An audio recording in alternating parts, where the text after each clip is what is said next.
What's up, y'all? J. Roos Theory, and I agree with mainly everything Timothy Bradley had to say about the Terrence Crawford Errol Spence fight. And I put Crawford first because he won in a major way.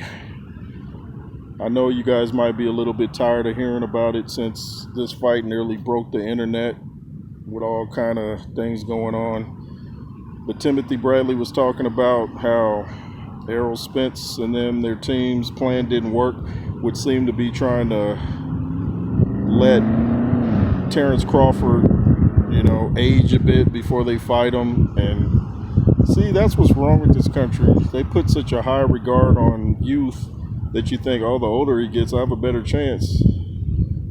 Why is wine the only thing that gets better with time?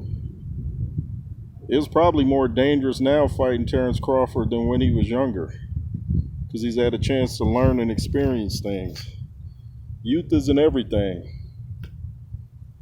You'll learn that the more you progress. But Timothy Bradley said some remarkable things. I think it's on fighthype.com on YouTube. Check it out when you get a chance. But he said a lot of things. And even if they fight at 154, Terrence Crawford would have the edge.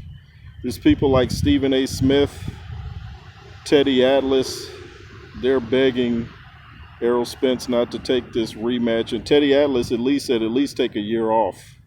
Then there's this doctor that came out talking about he can see signs of neurological damage in Errol Spence, and Terrence Crawford never looked that good before.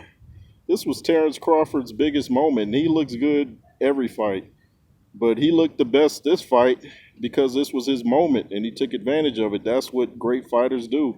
They take advantage of the moment. And he was talking about you could see the glossiness in his eyes. How come nobody was saying this when Errol had his 2 or 3 fights? He fought Danny Garcia, Mikey Garcia, Ugas. Nobody was talking about that then.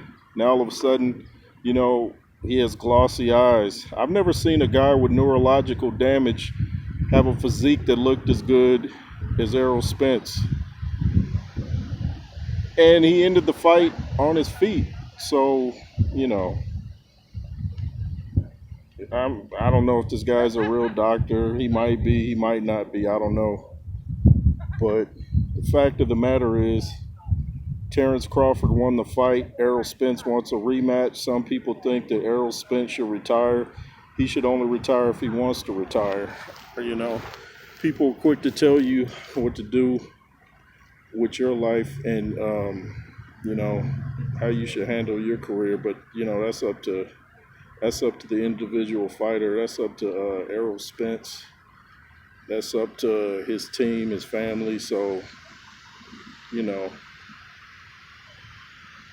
if he had won the fight, nobody would have been saying a word about neurological damage. They would have been like, did you see the power of Errol Spence? The minute you lose, the excuses come out the woodwork. Can't you guys just give Terrence Crawford his props? Why is it always got to be something about, oh man, he got a hangnail during training camp, and in the rematch he gonna beat the brakes off Terrence Crawford? No, he's not. He's not doing any such thing. And if he wants to fight, he should be able to fight. The man obviously was in great shape, so I don't want to hear anything about neurological damage. I mean, if he felt bad, he wouldn't get in the ring. And some would say, well, the money. Okay, well, he's already rich. How much money do you need? Let me know what you guys think of this doctor.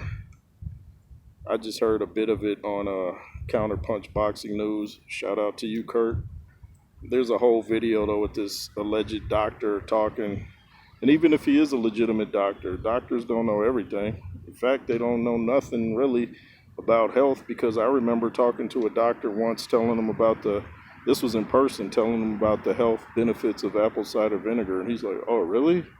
Thinking, man, so you don't know that. All you're doing is prescribing drugs like a drug dealer in a white coat.